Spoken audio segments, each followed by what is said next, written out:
Everyone. Good afternoon. I am really thrilled to be sitting here with Danielle Sarad, whose work encompasses two seemingly contradictory threads. One is diverting violent criminals from the prison system, and the other is helping victims heal, which is a kind of an uncommon combination.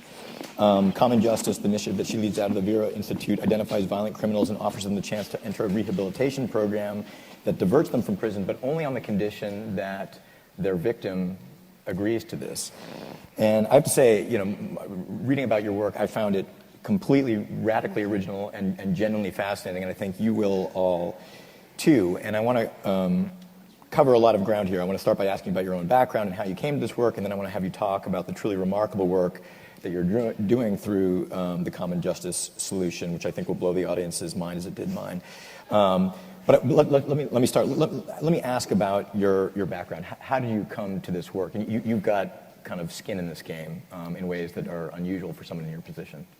Sure. So thank you. It's an honor to be here with you all. And the short version of this is I grew up in Chicago in the 80s and 90s at the height of what we called the crack epidemic, but which was also the beginning of the emergence of mass incarceration in this country. And I saw the ravaging impact that had on communities, including communities I lived in. I witnessed harm, I survived harm, I committed harm. As a white woman, the pain I survived was met with outrage and compassion. And as a white woman, the pain I caused was met with mercy. And so I came to understand the racial disparities in the criminal justice system as someone who benefited from them. And there were two things that flowed from that.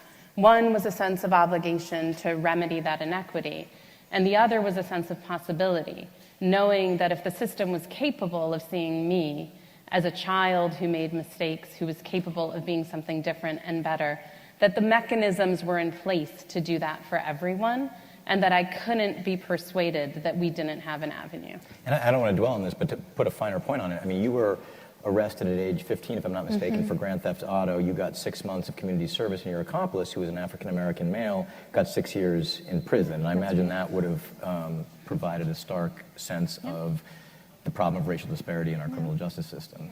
That's right. And I think one of the natures of privilege is that those of us who have privilege are supposed to have that privilege concealed from us so that we can experience it as merit. So we can experience it as the product of our hard work, of our good values, of our good qualities. I'm a hardworking person with good values and good qualities. So was my co-defendant. And so I had the blessing very early on of coming to understand my privilege as privilege, to have that curtain taken away. And I think when that falls away for any of us, it puts in place a lifelong series of commitments. And I want to make sure we leave time to get down to a granular level about the work that you're doing, which is truly impressive and innovative. But to talk in general terms, your program, you decided, your belief is that too many people are incarcerated, but you decided to focus squarely on the problem of violence and the intersection of the perpetrator of the violence and the victim of the violence. And whereas most programs designed at rolling back mass incarceration are aimed at the perpetrators, you're talking about in a very significant way about the victims, which is a little bit counterintuitive because you're telling me backstage about that there are lobbies that are based on victims' rights movements who are all pressing for longer sentences, more draconian punishment. That's not at all what you're calling for. So why the focus on violence, and how did you end up with this kind of bringing together of victim and perpetrator? Sure. So I don't actually believe that as a country that we have demonstrated a serious commitment to reducing violence. And I think there are three main things that would be different if we actually had that commitment, and that to me are the evidence that we don't. The first is that if you look at the National Crime Victimization Survey, which everyone even knows are underestimates of victimization, but a better estimate than crime reporting, a full 50% of victims of violent crime say they didn't call the police when they were hurt. 30% of victims who sustain serious injuries don't call the police. And we know those numbers are actually vastly higher because in order to participate in that survey, you have to have a stable phone line and you have to stay on the phone when the federal government calls with a survey and you have to self-identify as a victim. And so we are in a nation where the vast majority of people who survive violence prefer nothing to everything we have on offer. If we really cared about violence and really cared about victims, we would regard that as a moral crisis and we would treat it as such.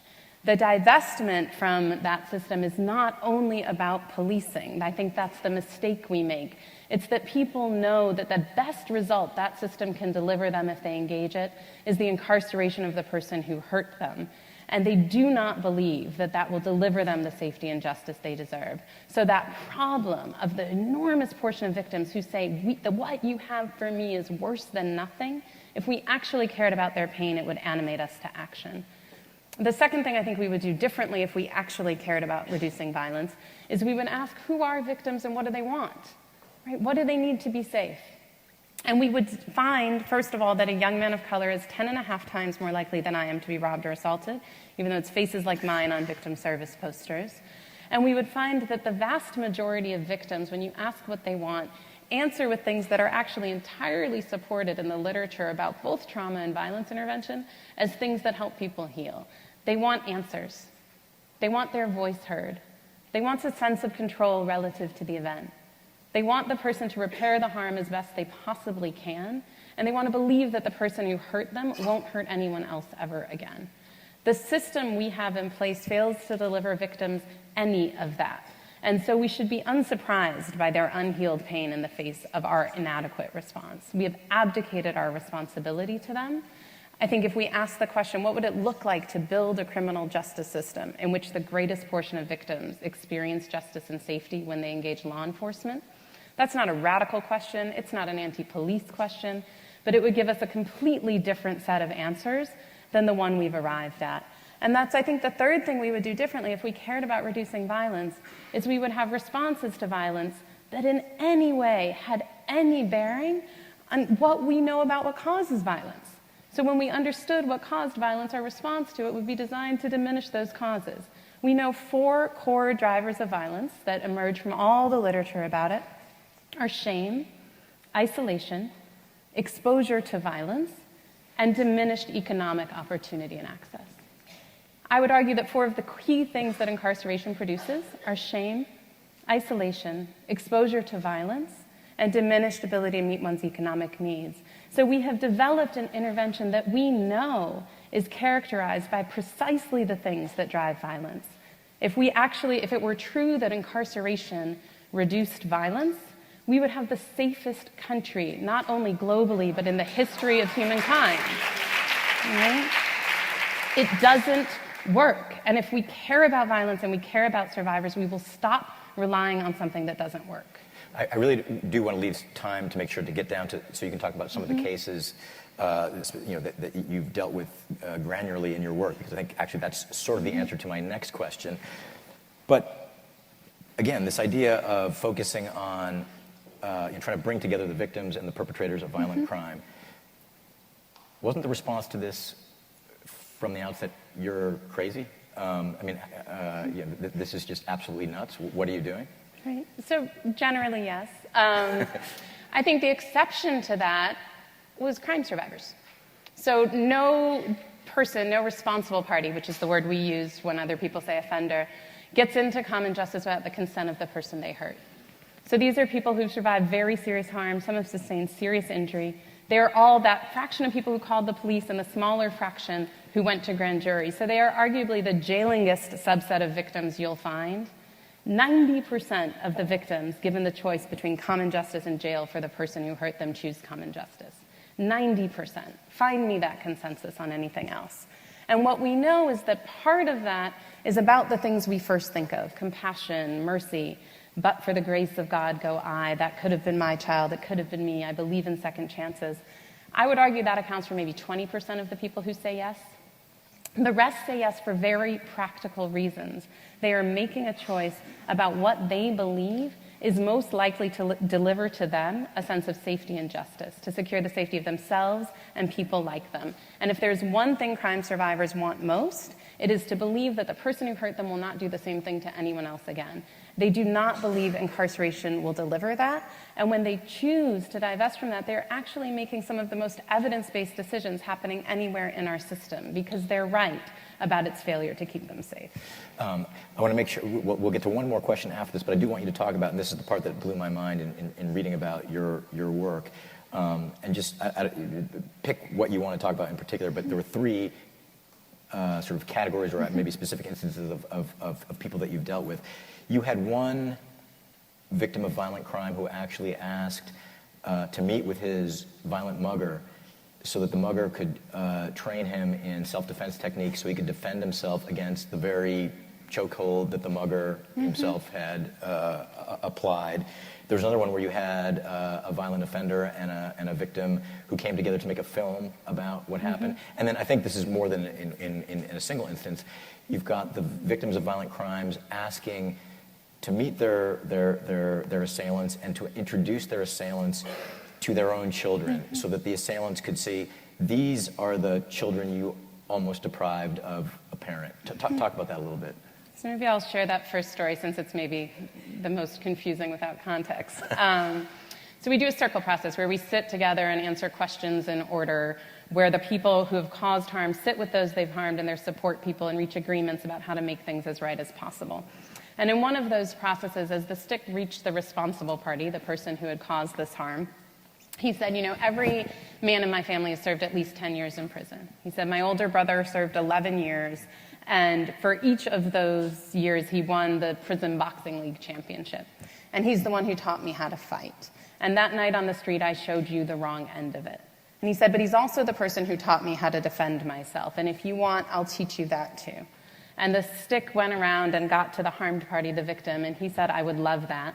And you're not allowed to talk when you don't have the stick, so none of my staff is able to be like, what? And because we respect that rule. It's hundreds of years old, you should respect it. And so we bring them together, and it's important to understand this harm party was an immigrant to this country, worked in the back of a kitchen for cash.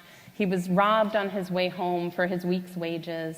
After it happened, he was terrified to come home, so he started taking taxis back from the city, which took half of his wages. None of us can afford a 50% pay cut, and he certainly couldn't.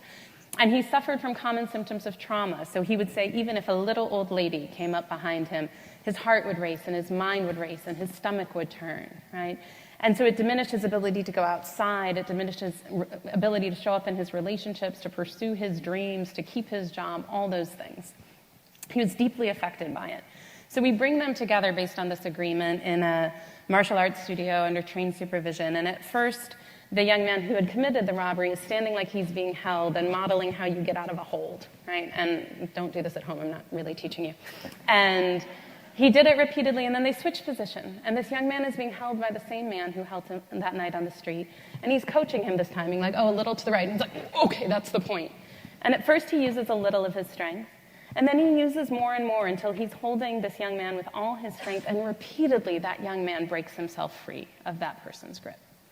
The next day, that young man who was hurt called me on my cell phone, which is usually just for emergencies, and he called and he said, Danielle, I'm calling to tell you nothing happened, which doesn't sound like an emergency.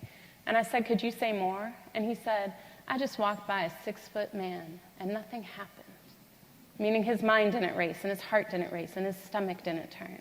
And he had about half an hour before he had to be at work, and he went to Times Square so he could walk by as many people as possible. And he was on the phone with me, and he's like, hold on, I see a tall one. You hear him like across the street, and he's like, nothing. I see another one, nothing. Tell me he doesn't deserve that. And shame on us if we will continue to do something that puts him at greater risk of harm, that leaves his trauma unaddressed, that increases the likelihood he will pass that pain on to others or turn it inward in the face of all evidence that it is possible for us to do something different. We're about out of... We're out of time, and I'm going to deprive the audience of asking questions, unfortunately, because I wanted to ask you one final question before we depart the stage. I believe that we're about to be followed by, waiting in the wings, over here, a prosecutor and a former George W. Bush administration official who I think will argue about the need for us to stay tough on crime and the need for long sentences for violent crime. And so I'm going to give you an unusual opportunity here. And she was threatening backstage to just refuse to leave the stage so she could be out here when they come out. But we're not going to do that as long as I can carry her off. But preemptively rebut that argument. Why is that point of view? And I apologize to anyone waiting in the rings here if I'm creating an oversimplified straw man, but why is that view wrong?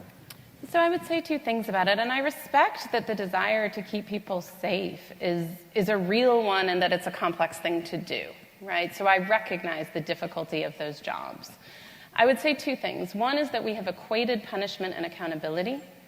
Punishment means passively sustaining suffering that someone else causes. It doesn't require anything of you.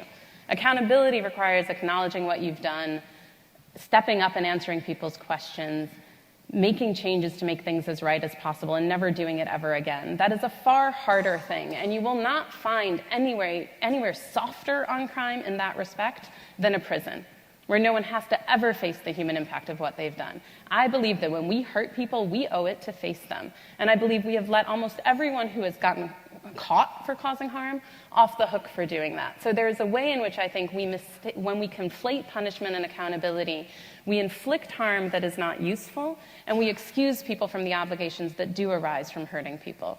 And then the one other thing I would say is that people often use high recidivism rates for people coming home from prison to justify longer sentences. And in that way, our prison industry is the only industry that gets to justify its expansion based on its own failure, right? So if I do bad, like if I am a mechanic and I say your car is worse than it was when you brought it to me, I need it longer for twice the cost, you're not coming back. And so we cannot look to the fact that the results incarceration produces for individuals and communities, the devastation of those results cannot become the justification for doing it more. Well, thank you very much, Danielle. And Thank you. Mary Louise Kelly, we've teed you up for the next question. So. Thank you.